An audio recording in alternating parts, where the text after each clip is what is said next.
Ben burada gelmemin amacı sebebi ben oğlumu istiyorum. Ben hiçbir şeyden yani değilim. Şiddete de yani değilim. Ha, eğer HDP ise kimse benim oğlumu getirsinler.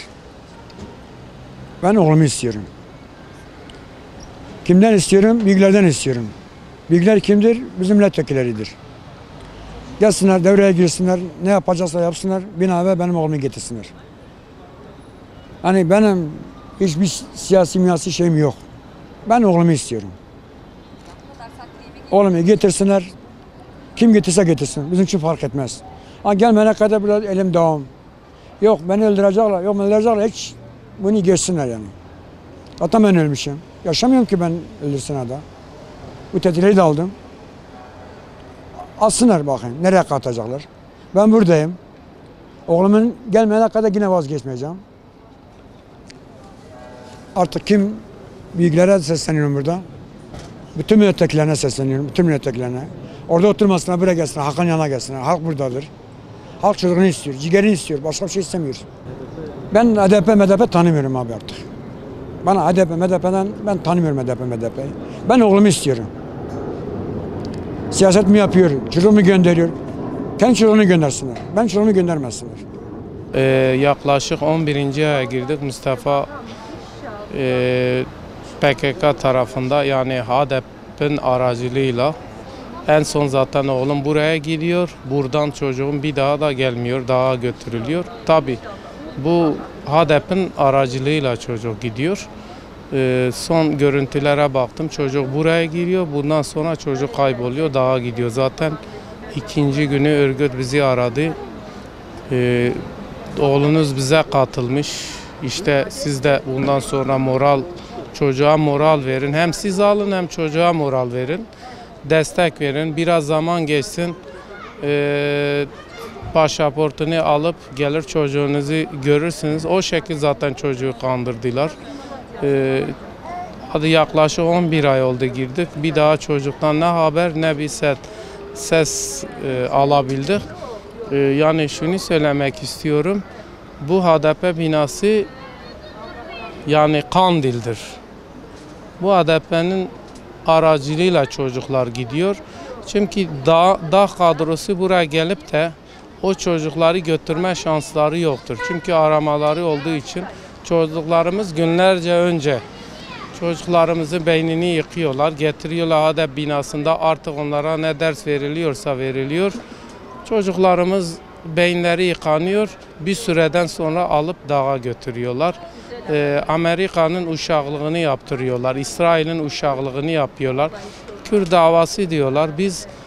Biz zaten Kürdüz. Kendi dilimizle konuşuyor. Yıllardır toprağımı sürüyorum. Yıllardır kendi evimde oturuyorum. Hiçbir gün devlet gelip de kapımı çalıp da zorla bana zulüm etmemiş. Eski zamanlarda zaten zulüm vardı ama şimdi zulüm yok. Kimse bize zulüm etmiyor. Çocukların yanında olan ailelere sesleniyorum. Ciğeriniz yanmasın, ciğerinizi koparmasınlar sizde. Çocuklarda kesinlikle ve kesinlikle sosyal medyada uzak tutun. Çocuklarınıza edebiliyorsanız akıllı telefon vermeyin, tuşlu telefon verin. Akıllı telefon bu çocukların zaten Instagram sitelerinden bu çocuklara ulaşıyorlar. Farklı videolar onlara gönderiyorlar. Çocukların beynini yıkıyorlar. Hani 14, 15, 16'daki yaşta çocuklar zaten bir şey algılamıyor. Hemen kanan insanlardır. Aileler çok dikkat etsin. Çocukların hareketinde dikkat etsin.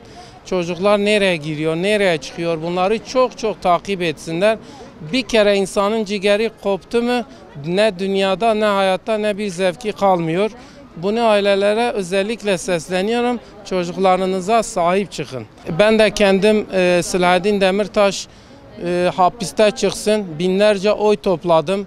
Düşün ki yani beni seven Türkler bile yani ne diyeyim yani kardeşlerimi diyeyim benim için Selahattin'e oy verdiler. Selahattin hapisten çıksın diye Kürtlerimiz sırf bizi temsil etsin diye sırf onlar için oy topladık, oyumuzu verdik. Bugün oyumuzu verdik. bugün de ciğerimizi koparıp bizden aldılar. Yani biz kendi elimizle onları getirdik. Bugün bize destek çıkmıyorlar. Buradan gelen çıkan dilini bize çıkarıyorlar. İşte evladınızı siz kendi elinizle gönderdiniz. İşte siz tek mi anasınız diyor. Siz ne işiniz var burada? Bize destek olmuyorlarsa saygı olsunlar. Çünkü bizim içimiz yanıyor. Eğer ki Allahu Teala insanın başına da getirir, siz görürsünüz yani bu tür şeyleri, yorumları yazmayın. Bize saygı olun. Ciğerimiz yanıyor. Çünkü biz her gün ölüyoruz. Sürekli ağlıyoruz, perişan oluyoruz. Biz oy verdikçe ben bütün kardeşlerime, Kürt kardeşlerime sesleniyorum. Biz oy verdikçe çocuklarımız daha gidecek. Biz verdikçe daha gidecek. Yani benim demek istediğim herkes akıllı olsun. Bugün bizi birbirimize düşürüyorlar. Biz hepimiz kardeşiz. Aynı ana babadayız, Adem'deyiz. Yani neyin mücadeleni veriyoruz bilmiyorum.